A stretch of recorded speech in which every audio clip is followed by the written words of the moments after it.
ACI 6, and let's start the class. Bill is telling you hello, is saying you hello, but he is flying right now.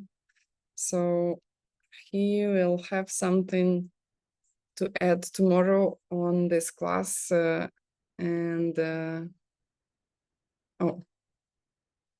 a translator set up, Artem?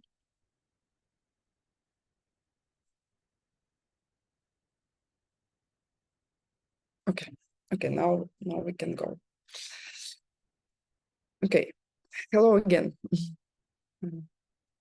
So today is class 3, and let's start with, as usually, we want to get ready to plant the best seeds. So please close your eyes, sit up straight, and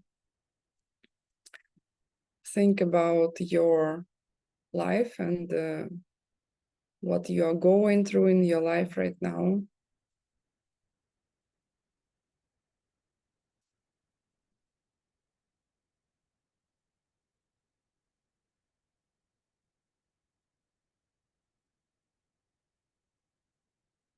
Think about the best thing that you have right now in your life.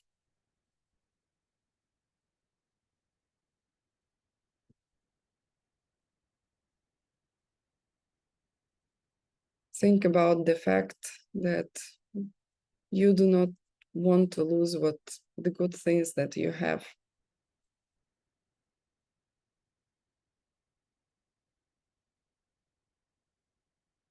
But according to the nature of reality, it will be all gone.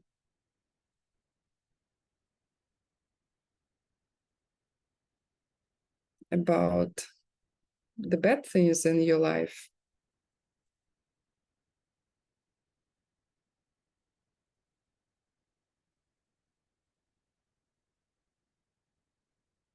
for this part, fortunately, they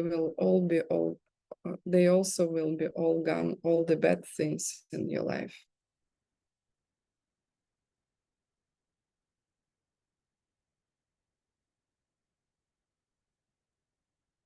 And think about the fact that it is not under your control when something good or bad happens, and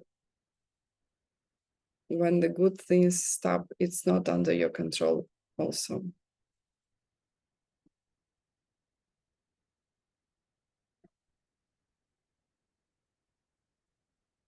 Make a wish to plant the best seeds during the next 1 hour, 1.5 hours during this class, to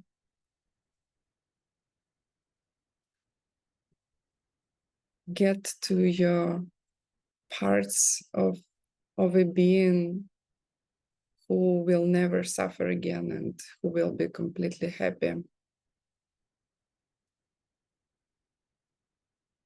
Absolutely happy.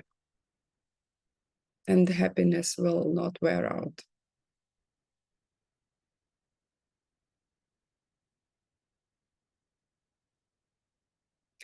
And now try to imagine how do you think such a being would feel?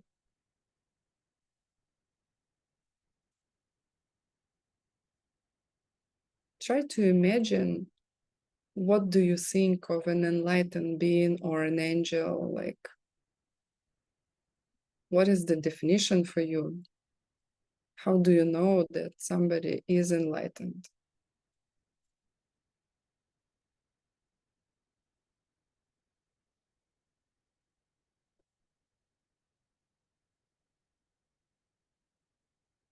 And decide that you really want to know exactly what is the enlightened being. Because in order to become, you first need to understand how it works and what does it consist of.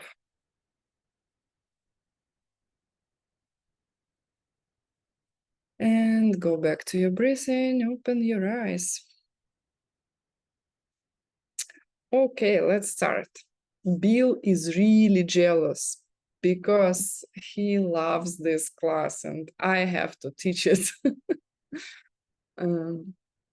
Because he likes to say that why am I sure that somebody did not reach enlightenment within a matter of 1 week or couple weekends? Because people usually have no idea what enlightenment is, and they do not know how to distinguish like between a spiritual person, or I don't know, advanced spiritual person, advanced spiritual practitioner. And there is a huge difference between spiritual people, or even arhats, even bodhisattvas at high bhumis, and an enlightened being, right? So in the sutra, we are still in the sutra, and I have this book that I use as reference, and when Geshe Michael was building ACI courses, this book was not completely translated yet. So basically the reading materials consist of parts of this book. And if you remember, for the first class, we ended with the question of the junior monk Subhuti, who was actually an enlightened being, Manjushri, pretending to be a normal guy. And Subhuti, like Buddha Shakyamuni's puppet, right? One was enlightened being is talking to another enlightened being, and one says like, okay, the conqueror, what does the bodhisattva must think, say, and do, basically, how they should practice, what they should be thinking, and what should they be saying. And Buddha said, oh, that's a very good question, right?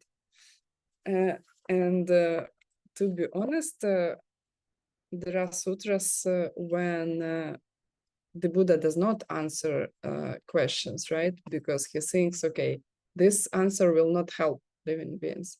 So it means that this one is really important. And then they get into discussion. And basically, I think we can start with the slides.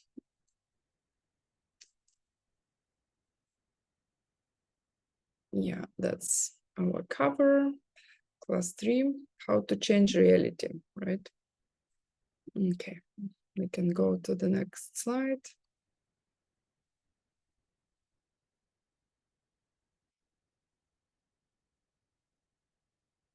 Okay, so, and then what they are doing actually, they start to describe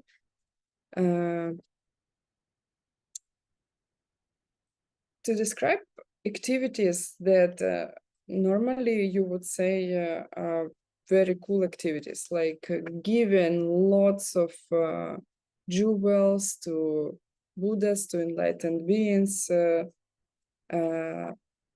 So they perform this act of being, and the first question is about it, right? Buddhas and bodhisattvas, they perform this, or not Buddhas, just bodhisattvas, they perform the act of giving without staying and with staying, right? This sutra, as almost none of other ones, was understood incorrectly, because if you have no idea what it means when they tell you, because they give without staying, you're like, without what? And actually what it means, they discuss what is the difference between normal people doing something and bodhisattvas with correct understanding doing something. And the difference is that if you just meet another person, let's say you met a beggar in the street and you think, oh, poor thing, I will give you something, and it will, like, you can buy some food, or you can use the clothes I will give you, and I am a separate person helping another separate, self-standing, self-existing person by giving some piece of clothes or money or food. Then is this a good thing? Yeah, it is a good thing. Will it bring something good to you? Yes, it will bring something good to you. The problem is it will not last. So the very first thought is without stain, it means that bodhisattvas, like the bodhisattvas, real bodhisattvas, right? When they practice correctly, they give without stain, without believing in real nature of the things, meaning without thinking that they are self-existing, completely unrelated to me. So, and it's pretty cool, because if you know how to play your cards well with everything you just have right now, the thing is, if you do it correctly, you can reach enlightenment within one lifetime. Why? Because you are giving without stain, without believing in self-existence. They discuss the discussion is interesting. Like they also give what? They talk about also marks and signs of an enlightened being. Like there are 112 marks overall. I think 32 big and 80 smaller. Like they're called marks and signs, right, of an enlightened being. And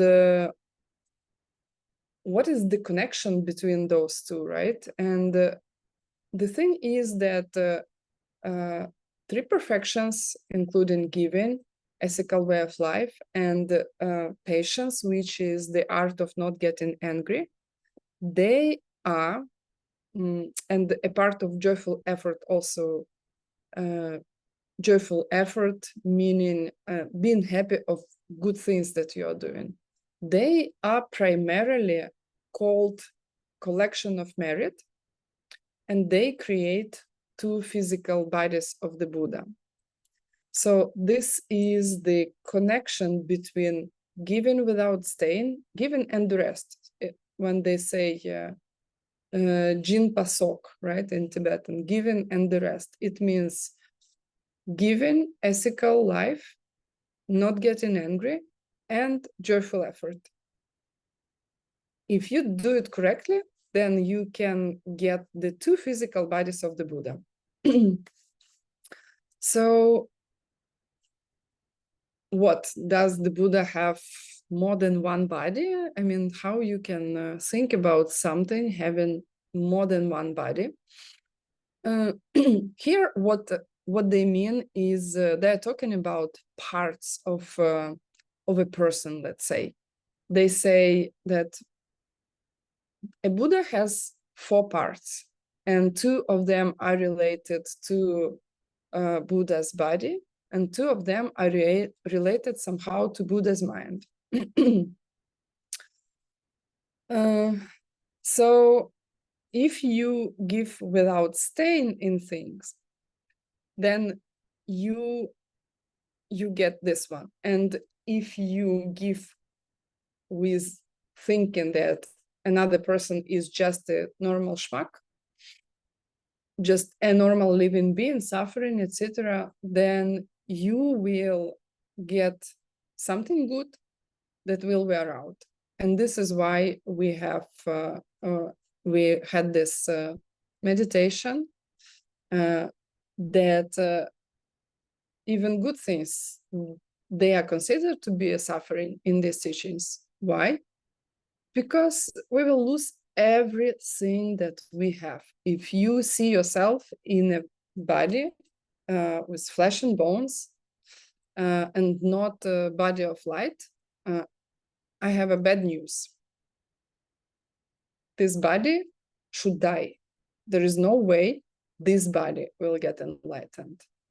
There's also a good news. If you play your cards well, if you will learn what 6 perfections are, and you will really understand this book, like the commentary on the Diamond Cutter Sutra and the Diamond Cutter Sutra, of course, itself, then maybe for you it will be different, okay, with this understanding. So, and the discussion is weird. I mean, the Lord Buddha says, like, okay, Subhuti, those 32 marks and 80 signs of an enlightened being, do you think they're real? And Subhuti says something like that, like, no, of course, I don't think they're real. This is why we can, a bodhisattva can become basically an enlightened being. So what does it mean? They are fake, and this is why you can become an enlightened being. Fake in this commentary, or they also say, do you think they exist?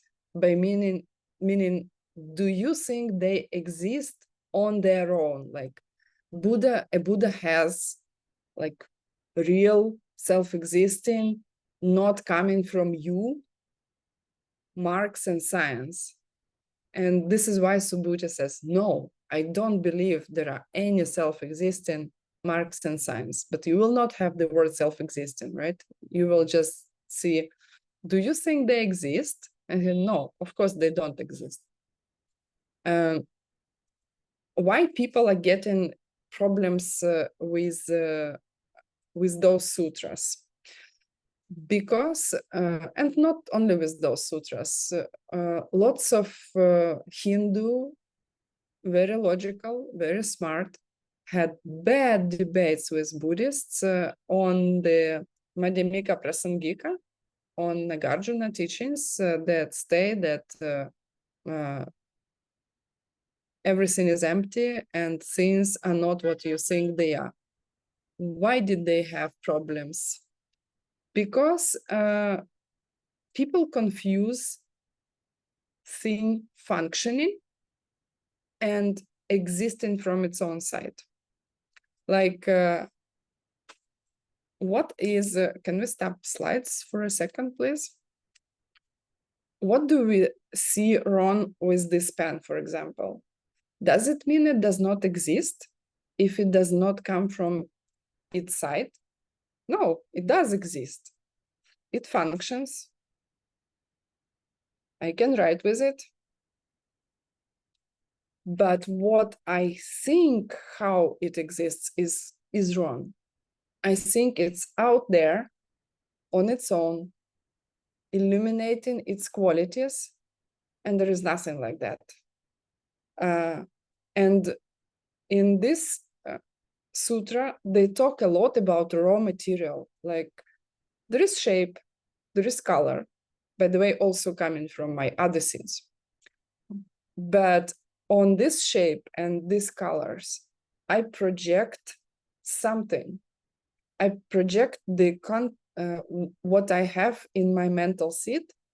Mental picture covers this raw material, and it starts functioning for me because of the picture. And you will read in the reading materials, the Buddha Shakyamuni uses the word, they call bodhisattvas, like, oh, this is why we can call somebody a bodhisattva, right?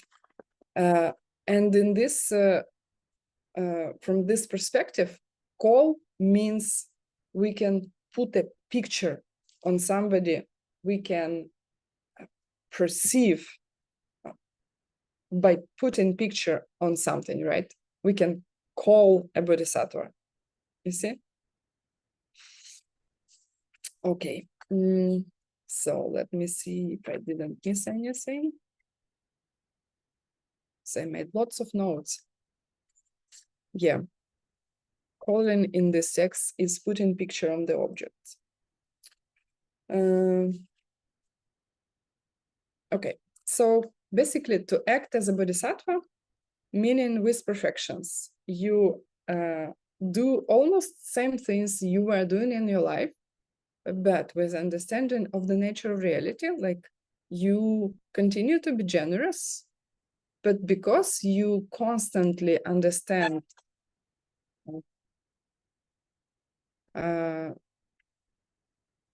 we will do a 3 minutes break because unfortunately our door, I cannot open the door from here and I have to go downstairs. So 3 minutes break, I will be back. I have to open the door for a courier.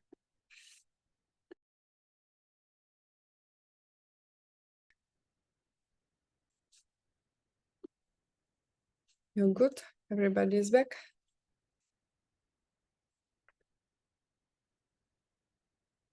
Okay. So why are we talking about this weird stuff? Because what happens usually, you do good things without understanding how it functions.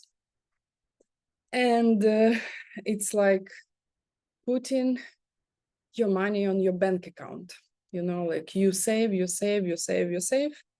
Then you go to buy groceries or you buy some clothes, cars, I don't know, go to casinos, buy houses, whatever you buy. And then your bank balance goes back to zero. You go up, you go down. You go up, you go down. And never really accomplishing anything important. So when we talk about Buddhas, we do not talk about karma anymore, right?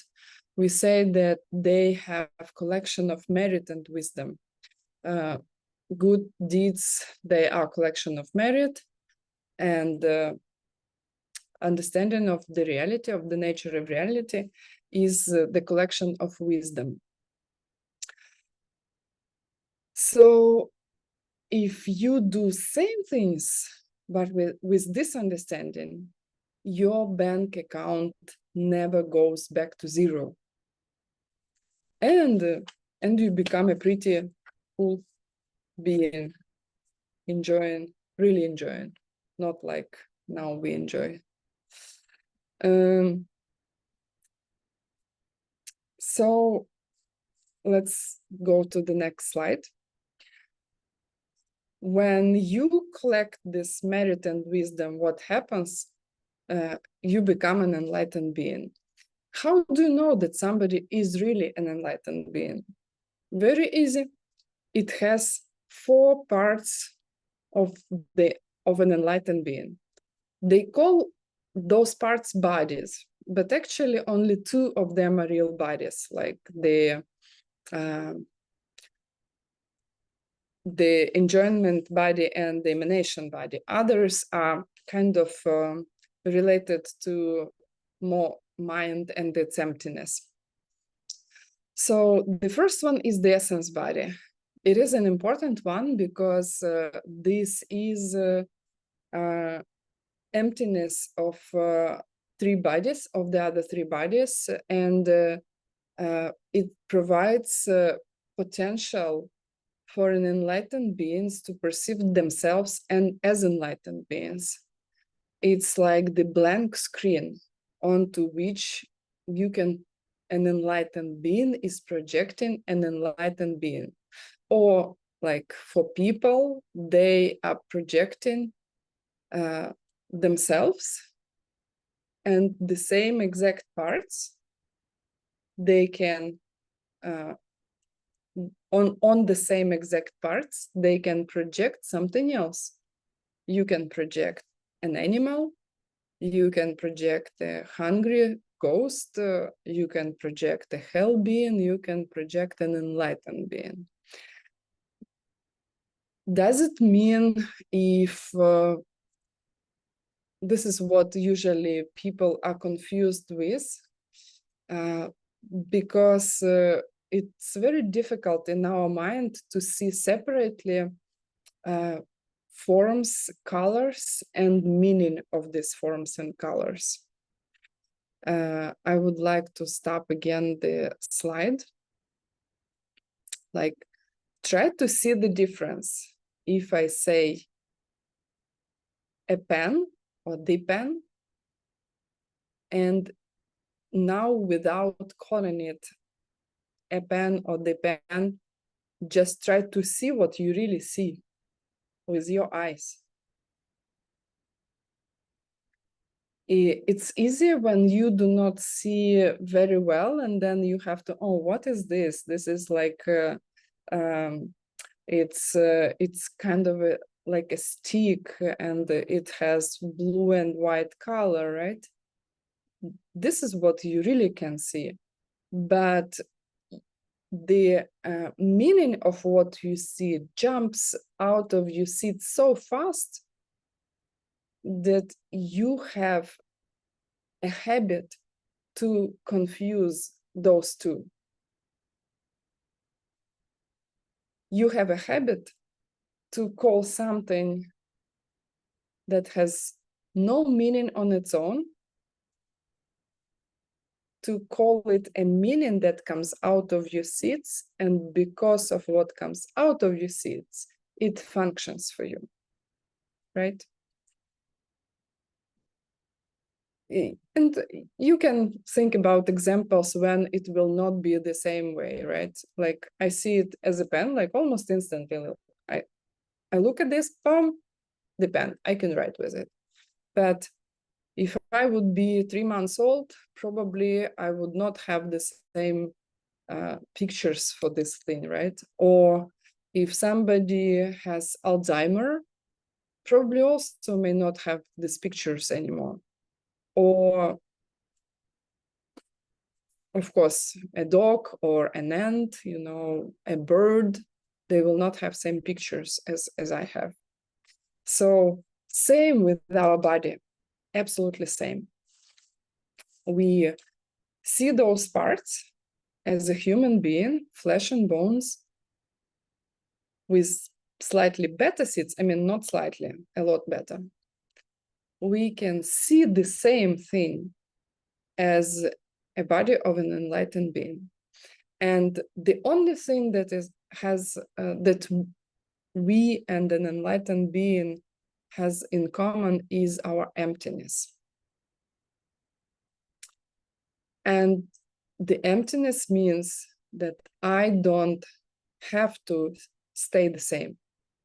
I have no nature without, on my own, self-standing, unchangeable, without seeds ripening, right? A seed ripens and I see myself as a human being. A seed ripens and I see other people as human beings. Another seed could ripen slightly better. I would see something more fun. Okay, so next body, enjoyment body. This one is a cool one because it's a paradise body. Could you please show the next slide? Yeah, that's the body sitting in the paradise, perfect physical body of an enlightened being. By the way, the cool thing is everybody gets their own paradise. So you will get one when you will reach to it. And it's a pretty cool meditation. When you will feel low, this is something that you can do for yourself. Close your eyes, sit up straight, and think about the day you will be sitting in your paradise. You want to do it together? Let's do 2 minutes of this meditation. Close your eyes Sit up straight.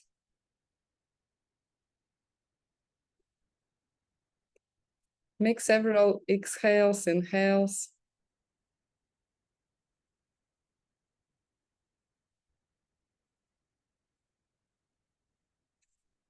Think about your enjoyment body sitting in your own paradise.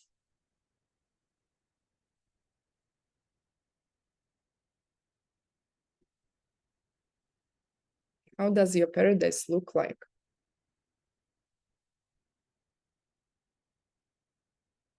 Probably the ground is made of jewels and it's soft. And maybe you sit on a throne surrounded by everybody you ever loved. And they are high level bodhisattvas at the very least. At the very least, level 10 bodhisattva. And how it feels.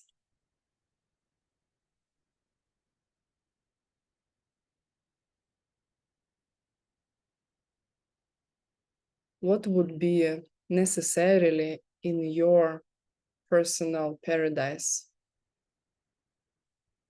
Do you have anything you definitely want to be there?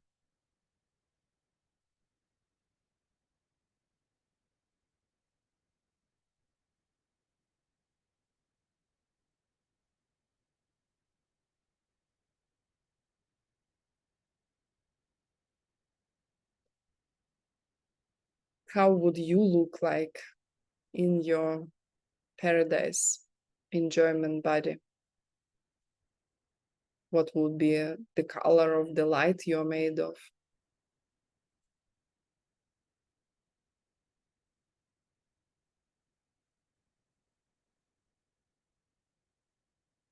Don't forget you have absolute compassion and you are all-knowing, omniscient.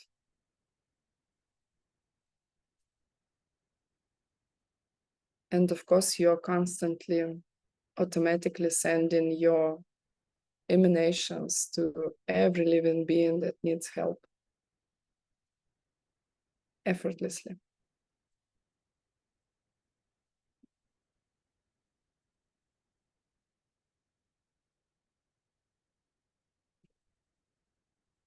And also you have something funny with your sense organs because you can see with other parts of your body, you can smell or hear with your thumbs or listen with your nose, etc.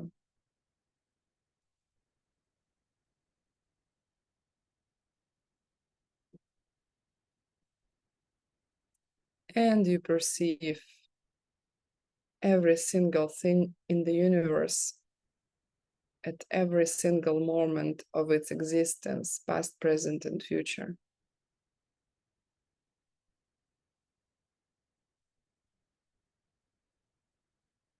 And your happiness goes constantly up out of everything you perceive. You feel just more and more bliss and joy.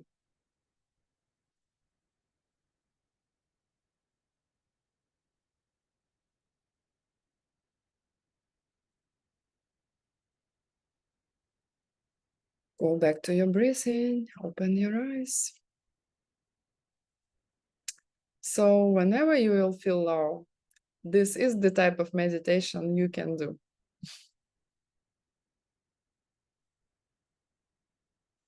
I hope you enjoyed it. Let's go to, yeah, and the first body, the essence body was called Novoniku,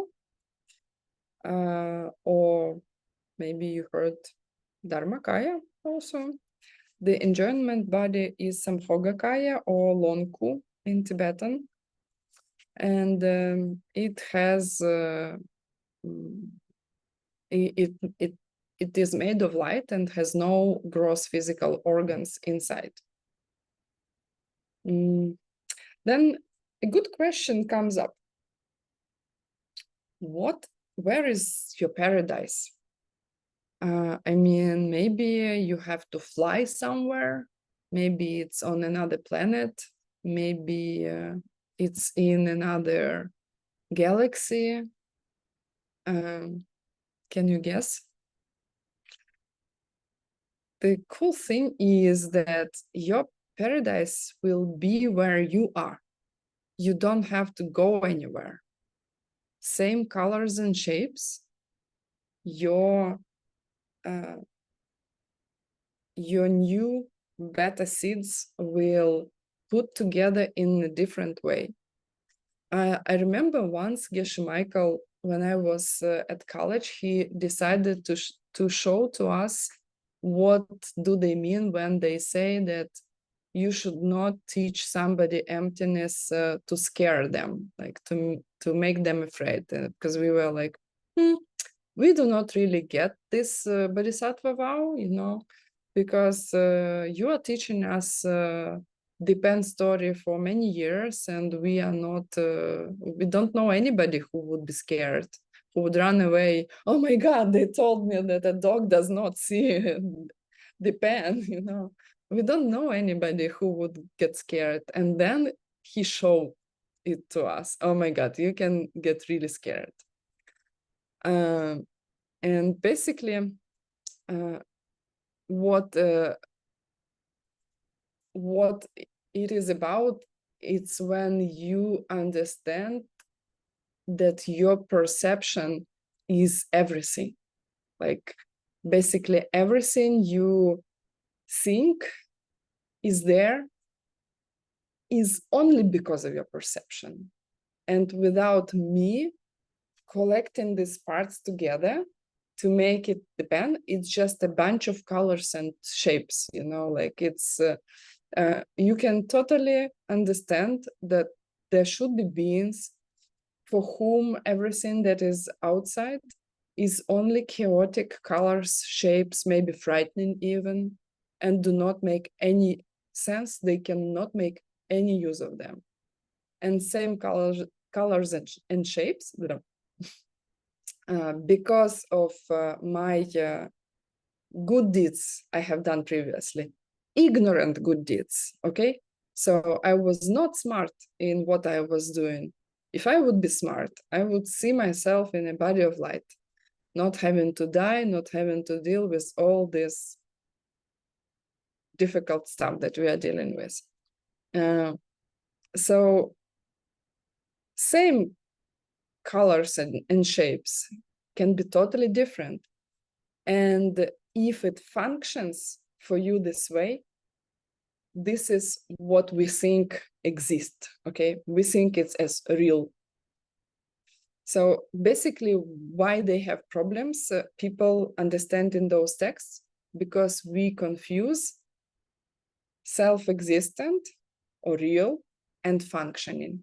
And those are two different things. Because real, for us, is actually functioning. This pen is functioning. It is not real. In the sutra, they would say, what do you think, Subhuti? Does this pen really exist? No, they would say, is this pen real? Or does this pen exist? I mean, they're writing with the pen and they're discussing, does it really exist? And Subhuti would say, no, of course it's not. It doesn't. While writing something with the pen, right? Because what they try to strike people, they try to shock people with these phrases that they would think, what do they mean? Are they crazy? I mean, what do you mean it does not exist? You are writing right now with this stuff. You say it's not real? It's not real because we think it's out there without me. From this perspective, it's not. Can I use it? Yeah, I'm writing.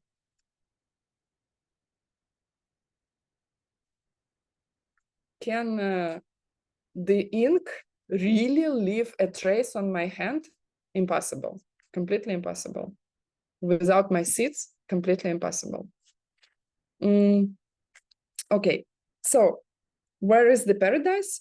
Where you are, where you will be in the moment of your enlightenment, there will be your paradise. Next question, I guess, yeah, next question.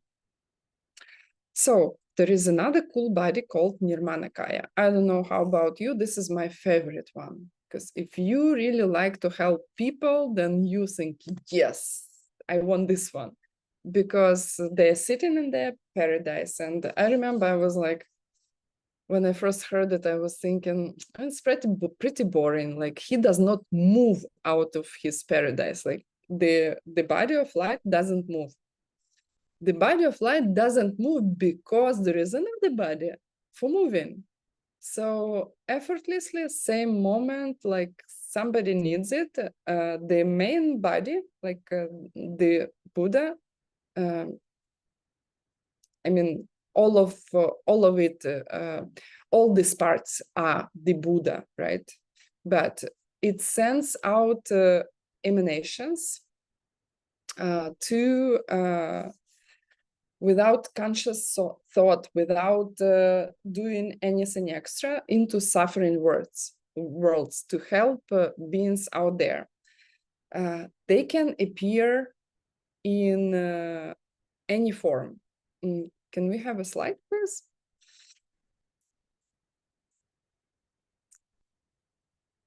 Okay, that's an emanation body. And we will talk about, because it's a pretty strange emanation body, right? No, the next one. Pretty strange emanation body. No, the previous one. Thank you. So the emanation body is called Chulku. And what it means that automatically an enlightened being sends out into suffering worlds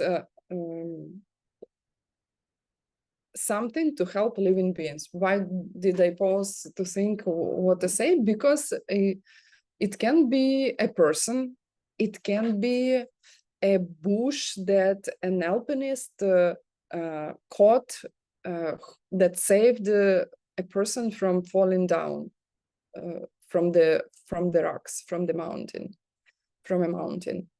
It can be wind, it can be I don't know, your pet, your cat or your dog, can be your son or daughter, can be your husband or wife.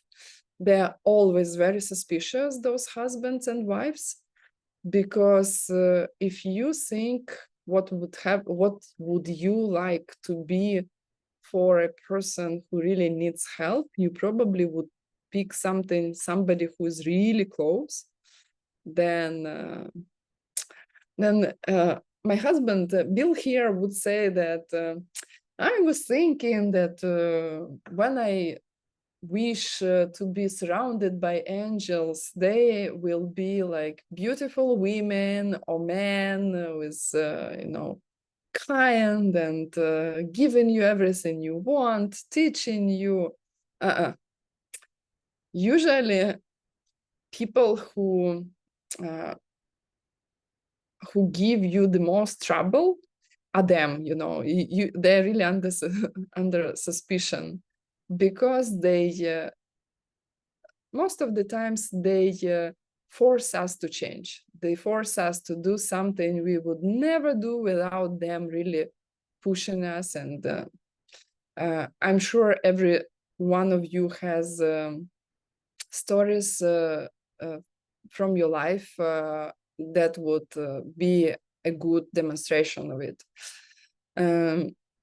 They will be an irritating boss at your work.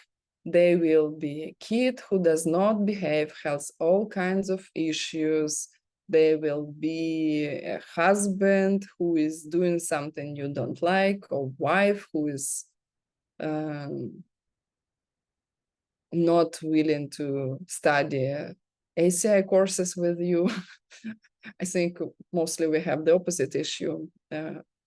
But also, I know also husbands that could not talk their wives into the Dharma. And one of them is my husband. His wife told him, either you give up on your teachings or I will divorce you.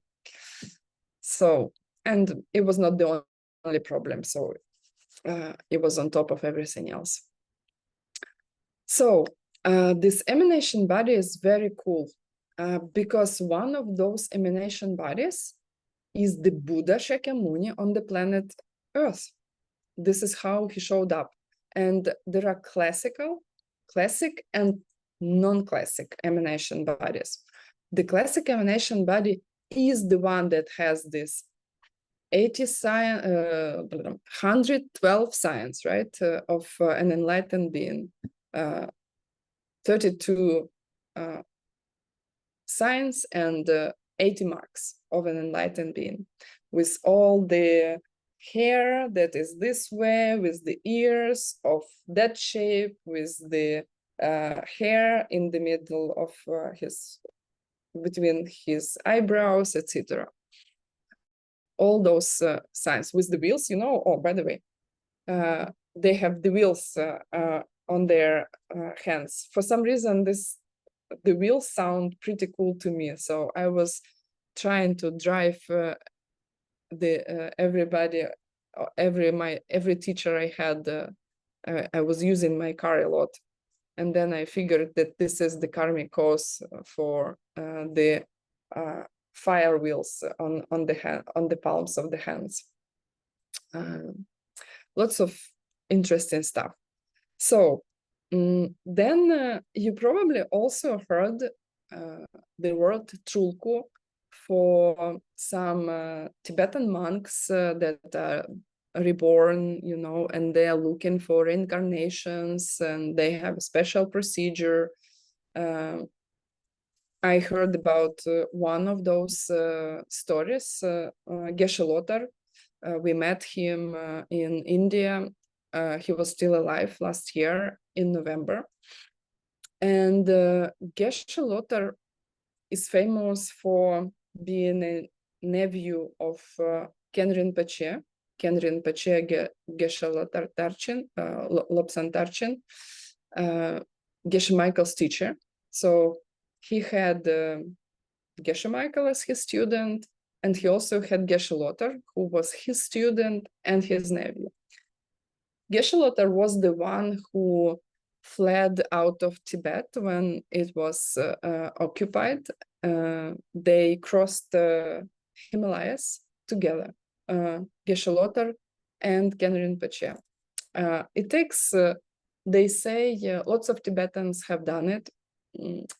It takes a little bit more than 1 month to cross Himalayas, the highest mountains in the world, right?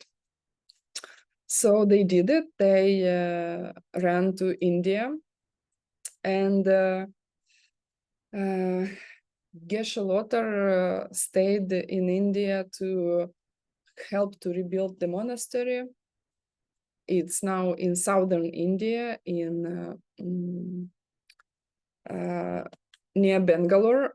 I mean, near, it's like 5 years driving or something, near Mysore, close to Mysore. And that time there was nothing. First several years, I mean, like 8 or something, they were living in the northern part of India, and then they were given this land in jungles of the southern India with elephants, cobras, and everything, all the kids, they started to rebuild the monastery, and Geshe Lotar was specifically sent by Ken Rinpoche to do it there. So when Ken Rinpoche passed away, it was 2004. Geshe Michael was just out of his 3-year retreat. Of course, they started to look for reincarnation. And reincarnation, they also call Chulku, because the idea is that the person reached enlightenment and now is sending their nirmana kayas, right, their emanation bodies onto the planet to facilitate our path to the same, basically. Then the question is, by the way, if you have questions, because those are all very cool stuff, right? I had lots of questions like, true, what do you mean? The guy is enlightened, why does he care? Okay, then if he can send out like countless emanations, why bother sending one on the planet? Or maybe there's more than one, or maybe can it be that everybody but me? You see where it goes. So basically what they say is it would be difficult for people to track emanations if they would come like 100 at the time, or like would look same or something. So they pretend to die and be born again, you know, like, okay, this guy died, then that's another a child was how to say, recognized as reincarnation, right? And same happened to Ken Rinpoche. They were looking for his reincarnation. It's a very beautiful story because they couldn't find one. They have a special ritual how to trace a child. They had very precise information where he has to be born. They looked up everywhere. They searched the Tibetan camp he had to be reborn. They couldn't find. Took several years. They looked up everywhere again, and then they realized that there was somebody who left the camp right after the child's birth. And this is how they found more than like Jan Rinpoche, the Ken Rinpoche's Chulku. So this is how it works. And just if you will see somebody as Chulku, do not expect anything. I mean, they will be doing to you and how to say, acting towards you according to your seeds anyway. So in the on the larger perspective, an enlightened being don't diminish the power of enlightened beings. They can send billions of their emanation bodies. They can everything around you can be their emanation body, you see. They have no problem with this, much less to be your husband or wife or a child. Okay, let's move on. So can there be 8 billion Strulkus on the planet but me? Yeah, of course. Completely possible.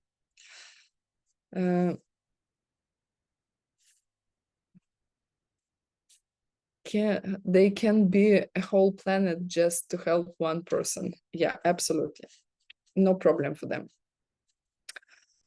Okay, let's go to the last body. That's also a cool one. It's a wisdom body. So it's Buddha's omniscient and compassionate mind, right? A mind of an enlightened being. They can perceive all the things of all times, and it's a very strange idea when we say like, oh, he perceives past, present, and future. How you can say about a person who is beyond time, who has access to every single moment, that they have any kind of present, right? Okay, if there is no present, how you can say there is past or future? Because past and future are related to present, right? So basically they perceive all the things in all the times. That's probably the closest. Or we can say that the time exists in a totally different manner for those beings. So the cool thing is that they also can perceive at the same time deceptive reality. Deceptive for whom? For us, not for them. For them, it's not deceptive, right? And ultimate reality at every single moment of its existence. The body is called Geshe Chuku, the wisdom body, Jnana Kaya in Sanskrit. And basically, it's a big difference comparing to, like, for example, Arya, who has seen emptiness directly for the first time. Remember, when you see emptiness directly for the first time, it's so much, like, it occupies all your mental space, which is probably, it's not the right word. So let's say takes all your focus. You cannot focus on anything else when you are in direct perception of emptiness, of absolute reality. For a Buddha, it's no problem. They see at the same time deceptive, normal, and ultimate reality. And when we talk about, when we say that, oh, an enlightened beings, they see past, present, and future. Is it true? Yeah, it's true. But don't forget that when we talk about enlightened beings this way, it means that it's for us, past, present, and future, you know, from our perspective. They see past, present, and future. From their perspective, it's all the same. They have same access to every single point at any time, any place, same access. So when you hear these things, I don't know, does it raise questions? By the way, you can ask questions anytime in the chats, here, whatever. So when you hear it, right, then I remember I had this aha moment. I was like, oh my God, if they have access to every single moment of the universe, every single molecule, atom of the universe, so what? They probably those books, they are not really old, because they could correct them. I mean, they have all the possibilities. It means that all the teachings that come to me are exactly perfect for me. There is nothing wrong with any sentence. And if I have my vows, this is the book I check my vows against. And, you know, especially when you take vows in the beginning, some of them do not really make sense. I mean, 10 non-virtues are easy, but even Bodhisattva vows, some of them are like, didn't make sense to me in the beginning. And I was thinking, maybe it's because they're old, you know, they were built in ancient times. And in ACI 7, you will see from how many sources they come. I mean, lots of different people, they were putting them together. Maybe they did something extra, you know, that was not meant to be. If you understand how it functions, every single word in ACI courses matters. It's an additional push for you to become enlightened. It's really like that. It's not an exaggeration. Every single letter. Okay, the next thing is, it's actually pretty cool about thinking process of an enlightened being. We can stop slides for a moment. So with the pen, it's clear. Okay, we have a bunch of stuff out there.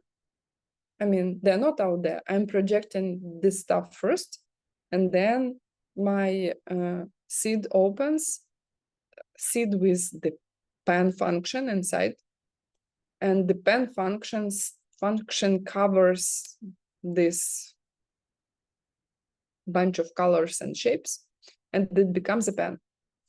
But in some schools, like Mind Only, they have this idea, Ranrik. Maybe it will not make sense for you right away because it took me 10 years to understand it. I'm sure it will be less for you, but at some point you have to start thinking about it, right? Maybe it's today. So they have this idea of Ranrik. They say that, okay, my mind has this capacity of talking and perceiving itself at the same time. I am talking, and at the same time, like I'm perceiving, I'm observing what I'm talking. And if you will think about it, like it cannot be the same, because when somebody talks in your mind, somebody should listen. It should be at the very least 1 millisecond after, right? If not more. Like, blah, blah, blah. Okay, I heard it. This is the meaning. When you, like our translators, by the way, I bow down to every single translator because you are amazing. I know it's hard. Thank you for doing what you are doing.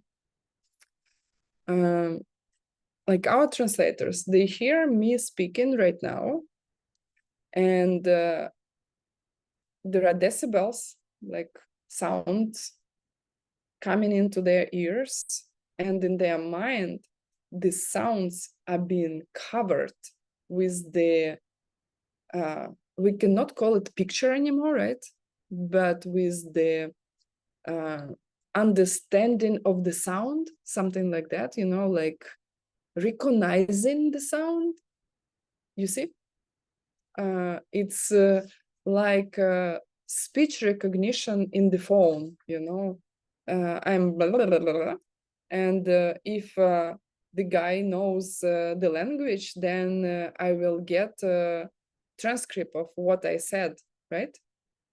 Same in our mind. We hear some noise, and the noise is being covered with the content of our mental seeds. And our translators, they hear something and they know what I'm talking about. Or they can hear something else, even me talking in different language, Tibetan or Ukrainian, or I don't know. And they will say, oh, I don't know this language. Same person is talking. Also decibels. What's wrong? You see how interesting it is. Then what about somebody is talking in my mind? Do you think your thoughts or you hear your thoughts? One of my spiritual teacher, probably about 20 years ago, put me in the corner with this question. I was like, of course I'm thinking my thoughts. But then if you will think, you also have this in your mind, o, a, u, e, you know, all these sounds. And then karmic seed ripens, covers what you hear silently, not loudly already. You hear something silently, doesn't matter, still covers stuff. And you recognize your thoughts. Oh, I'm thinking about, I don't know,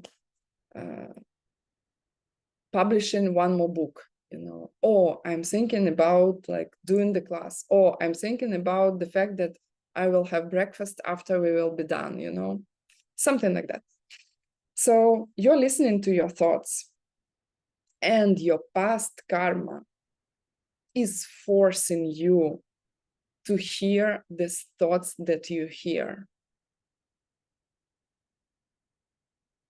Okay, translators, you're still alive?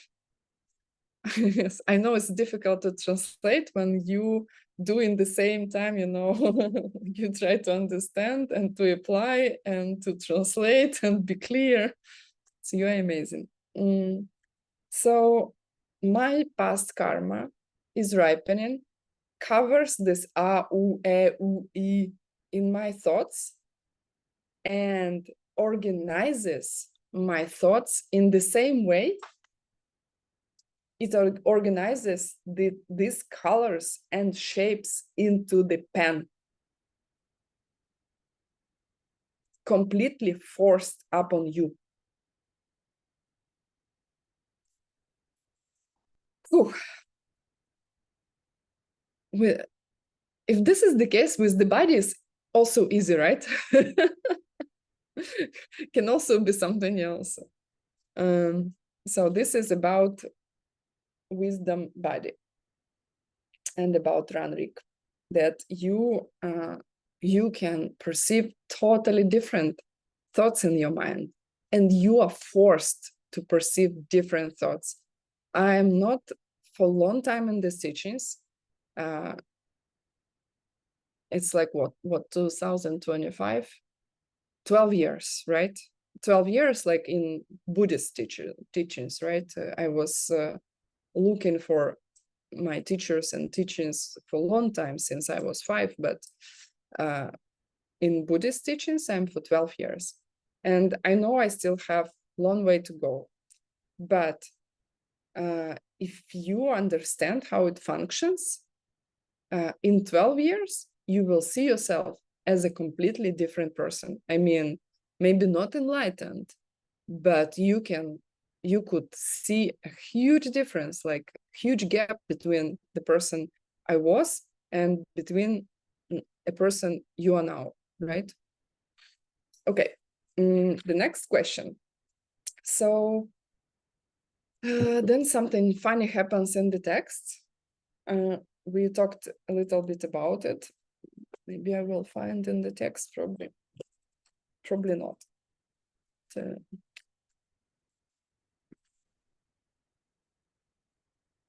They talk about science and marks of an enlightened being. We can have the next slide.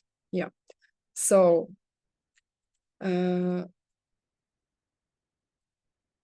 yeah, Ranrik is spelled exactly as you write, Ranrik. Yeah, I think that's it. The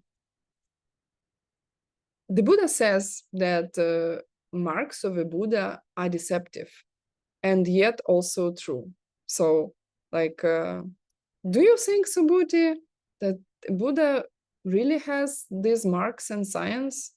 And Subhuti says, no, I'm not stupid enough to think that they really have these marks and signs. And the Buddha says, right, you're right. And this is why they really have, they don't seem really, this is why they have those marks and signs. Because the marks of the Buddha are deceptive in the way that they are not what they look like, right? They do not appear as being projections forced upon us by our karma. If you happen to see a Buddha, then from this moment you will know that everything you will see comes from you.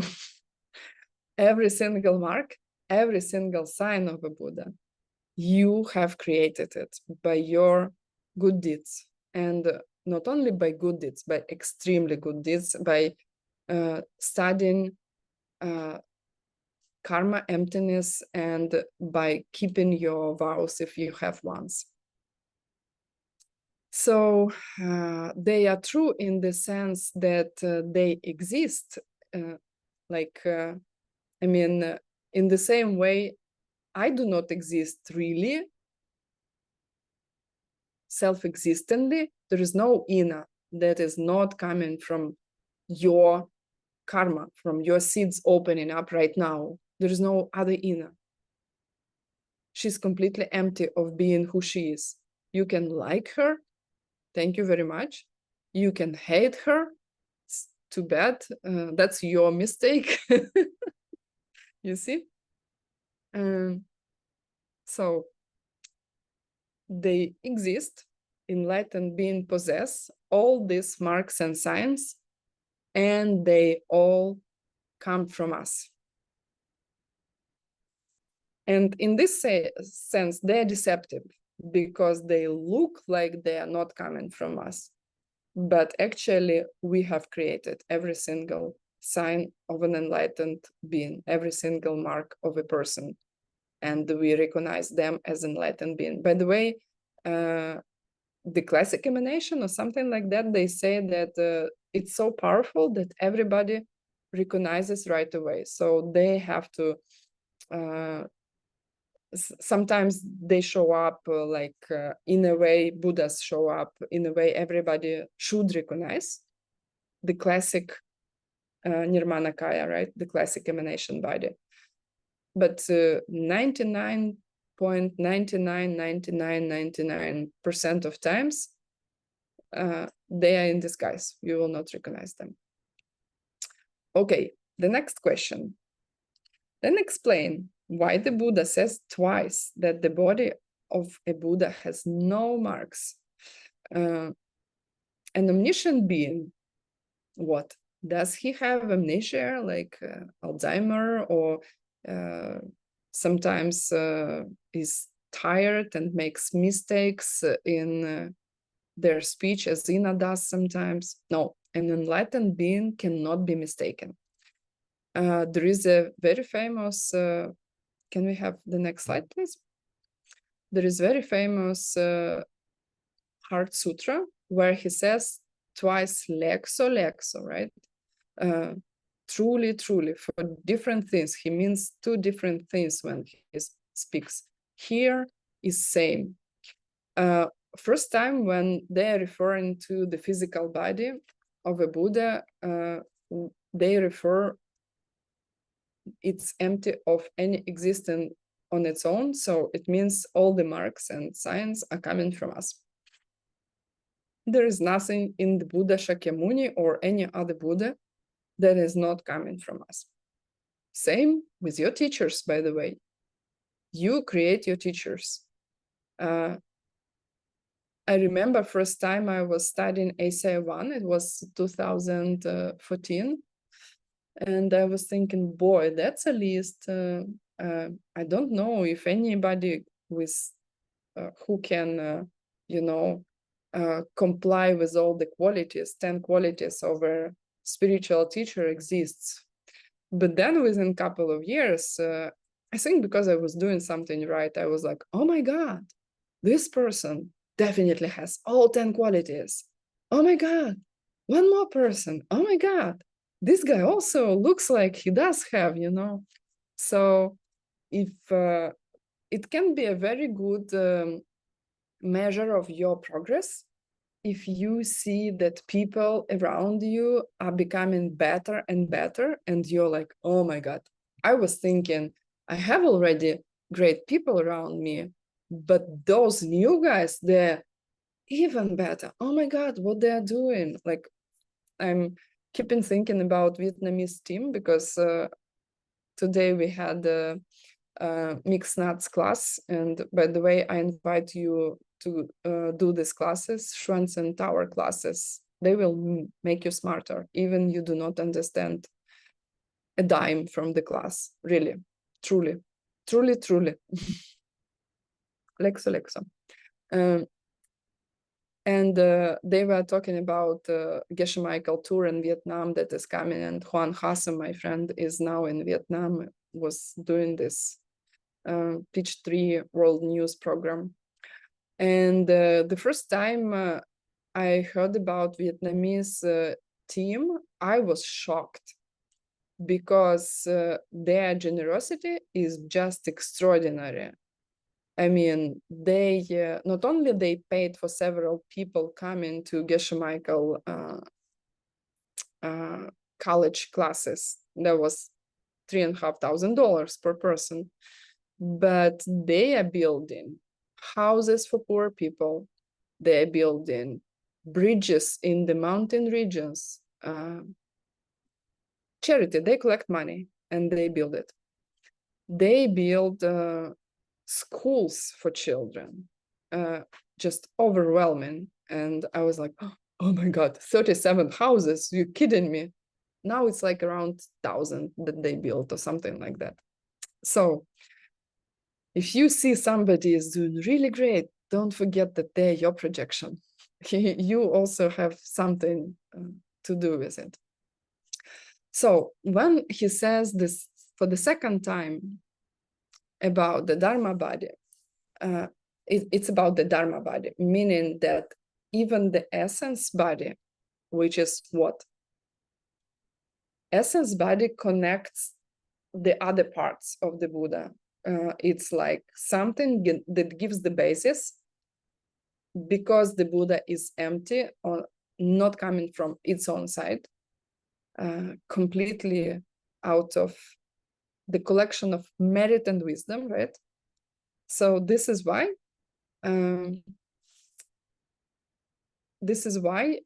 it can have those three bodies: paradise body, emanation body, and wisdom body, which is mind of the Buddha, right? And the second time when he says that, yeah, Buddha does not have marks, Buddha does not have marks, right? Second time means even the emptiness of the Buddha is empty.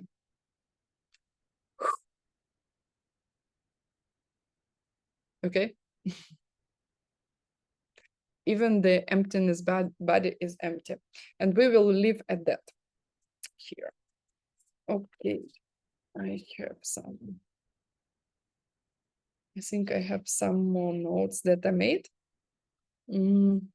Yeah, so basically this class is how you can get enlightened by doing small things, but doing it with understanding of three things. It's like understanding of your own emptiness. You remember the emptiness of three spheres. Your own emptiness, emptiness of what you are doing, and sometimes they can mean two things: what you are doing or what you are giving, the action or an object that you give to somebody. Can be both things. Basically everything is empty.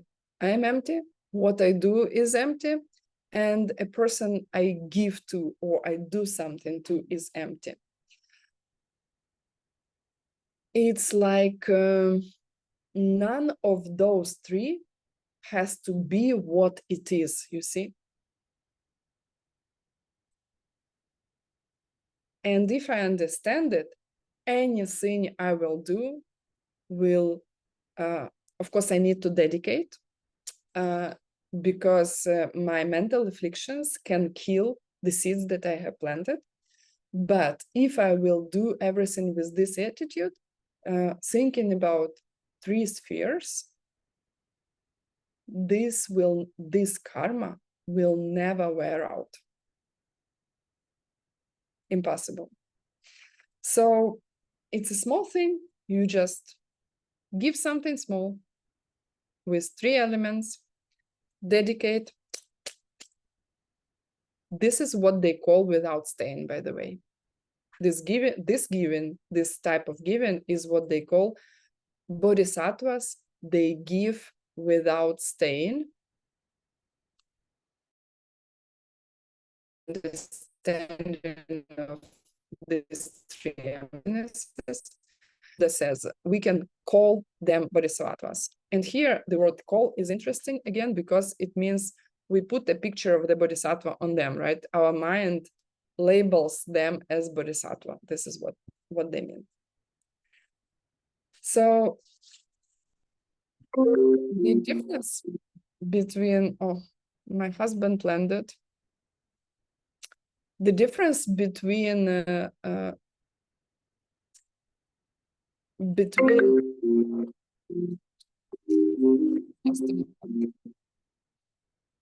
my love, I'm doing the class. My love, I'm doing the class. Okay, I can show you to people, okay? You ready? Okay.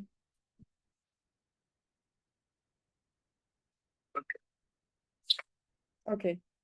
See you in a bit. Bye. So I know I will not pick up the phone. He will be calling again and again. So, I was going to tell you that if we do not do this emptiness of three spheres, the best example or metaphor that I could find is when I was working as a clinical trial monitor, and because the computers because some of the, for different reasons, let's say, some of my investigational sites, they were using their computers as a printing machine. They would input something like the text, then print it out, and they did not know how to save the files. Okay. So using the computer as a printing machine or using a computer as a computer is the good metaphor for giving without three spheres and giving with three spheres. So same things, same forms and shapes, forms and colors. If you just change the way you think about the reality, will make your hand a hand of a being of light. You know, you will see it as a hand of a Vajrayagini or Tara or Manjushri or whoever you like. Okay, your own hand, same colors and same shapes. This is a dangerous, broken world. So in this world, nothing works. You think you will be nice to people and they will be your friends and they will hurt you. You think that you will work hard and you will make money and you will end up broke if you misunderstand how the reality works. Because it is created by pretty lousy karma. I mean, of course, there are worse places on this planet, but if you will do good things with understanding of emptiness, it will be called virtue. And the virtue will never wear out. You will be able to see yourself in a paradise. Now you know how your body will look like, maybe, and your paradise. And the marks will be fake, right? That you will have on your classic, let's say, body. But they are functioning. It looks like what we see is coming from its side, but it's not true. This is why they call these marks fake or deceptive in this book. Why bother? So why are we learning everything here? Because if you will keep your vows, if you have ones, if you don't, maybe you can figure it out what they are. Basically, the vows are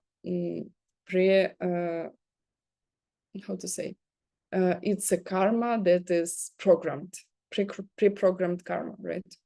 So if you really keep your vows, if you remember those three spheres, which keeping your vows meaning that you make progress in your 6 perfections: giving, ethical way of life, not getting angry when the time comes, be happy about good things you do, meditation, and understanding of the worldview, how it functions, understanding of emptiness. Then you can change your arm into Vajrayogini or whatever deity you like, Tara, Manjushri. And it's funny, I was listening to some different Geshe Michael classes, and in one of the classes, he says, I don't know, probably he was exaggerating, but he says, if you do it like thoroughly, like it will take you several years to see your arm as a Vajrayogini arm. I think it's a little bit of an exaggeration, but definitely these teachings would not make any sense if it would not be possible. You can change translators. I'm done with the class. We will do 3 questions that we have, and we'll be done with the class. And I will see you tomorrow. So.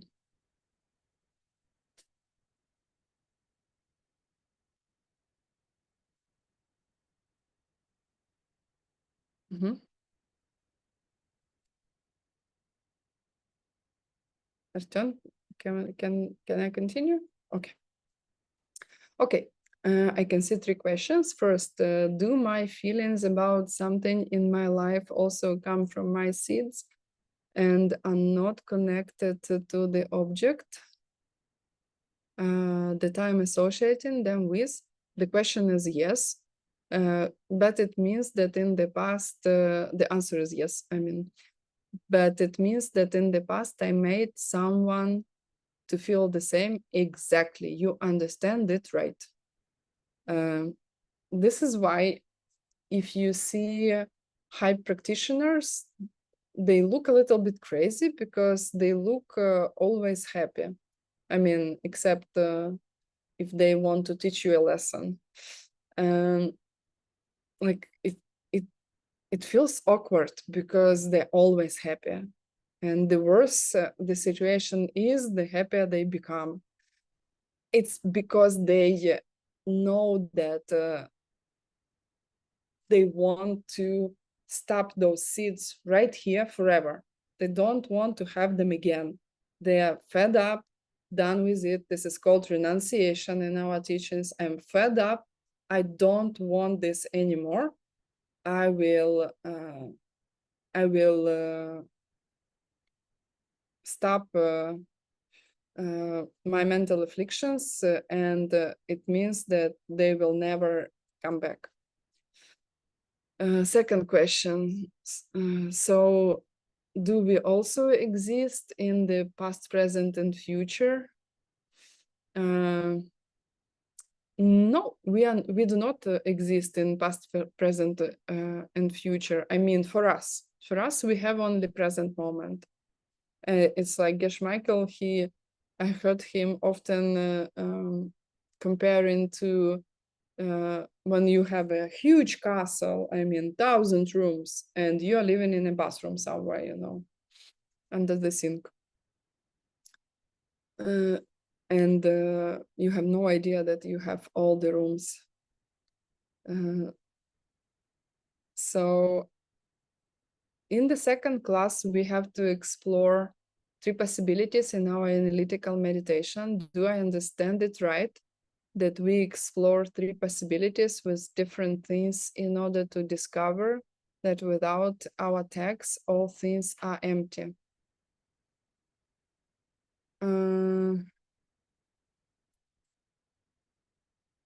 What are the 3 possibilities? You mean how it was created by randomly by a being, by a powerful being, and by itself?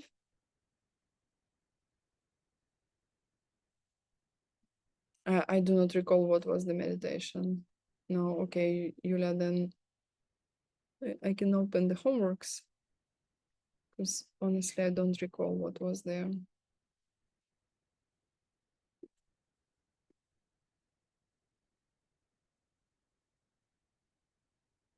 Homeworks. So +2 homeworks.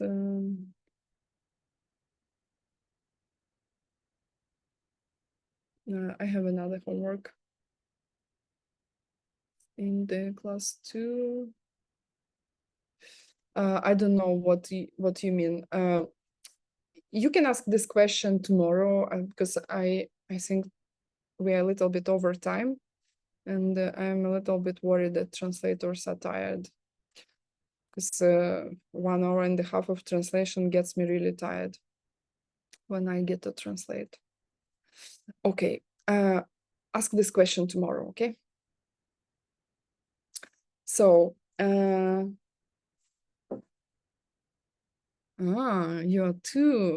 have 2 translators. Wow, tricky. Okay, good.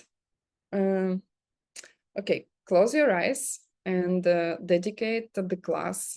Think about, now you know how does an enlightened being looks like, and what are the parts of their body.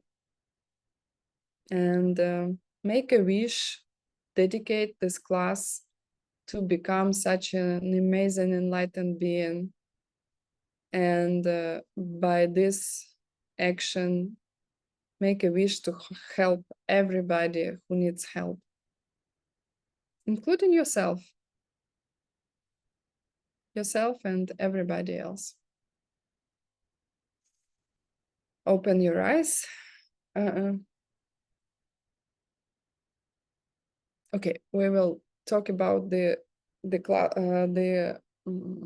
homework, the meditation for the homework tomorrow. Thank you, everybody. See you same time tomorrow. Thank you, technical teams. Thank you, translators. And please support ACI if you can.